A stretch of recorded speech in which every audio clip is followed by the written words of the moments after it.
Bonjour, Corée, Taïwan, Chine, Inde, Pakistan. Difficile d'avoir une expertise détaillée sur une telle zone géographique et surtout dans un tel contexte. Pas simple de garder le cap et de faire les bons choix de gestion. Les solutions, on voit cela avec notre expert des marchés asiatiques.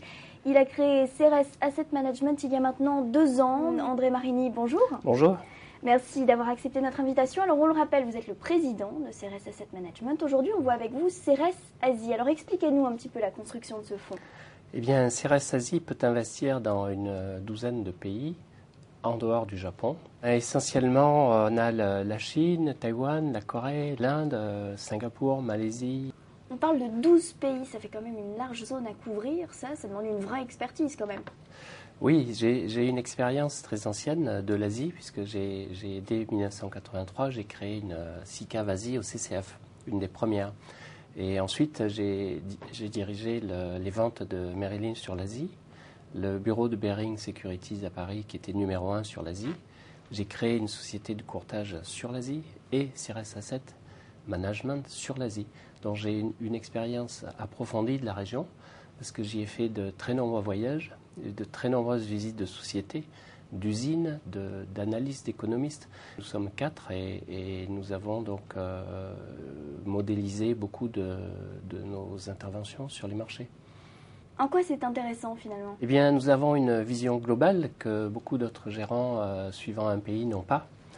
Par exemple, ça nous permet comme nous gérons aussi un fonds sur le Japon, un autre sur l'Inde et un autre sur la Chine, nous avons une vision qui nous permet de faire une allocation de pays dans le fonds Asie. Donc il y a chaque pays. Ça veut dire quoi, ça? Ça veut dire que chaque pays a ses points forts, ses points faibles. Alors concrètement, des exemples? Concrètement, on peut investir facilement dans l'électronique en Corée, dans Internet en Chine, dans les plantations en Malaisie, la banque à Singapour ou l'informatique en Inde. Chaque pays a ses spécialités, ses spécificités. Et alors en fonction des périodes? Et en fonction des périodes, en fonction des devises aussi, puisque les devises vont dans tous les sens. On peut faire des allocations de pays qui nous sont facilitées par alors cette vision. Justement, vous avez 30% de Chine, par exemple. Oui. Pourquoi? Expliquez-nous. Eh bien, la Chine, c'est le moteur de la croissance en Asie. Donc, c'est le pays qui a le plus de marge de manœuvre, qui a des réserves de change immenses, qui a une possibilité de baisser les taux. Donc, le pays a de grosses réserves d'épargne. Et donc, le gouvernement peut agir sur la relance, agir sur la politique monétaire, sur la politique fiscale. Il a beaucoup de marge de manœuvre.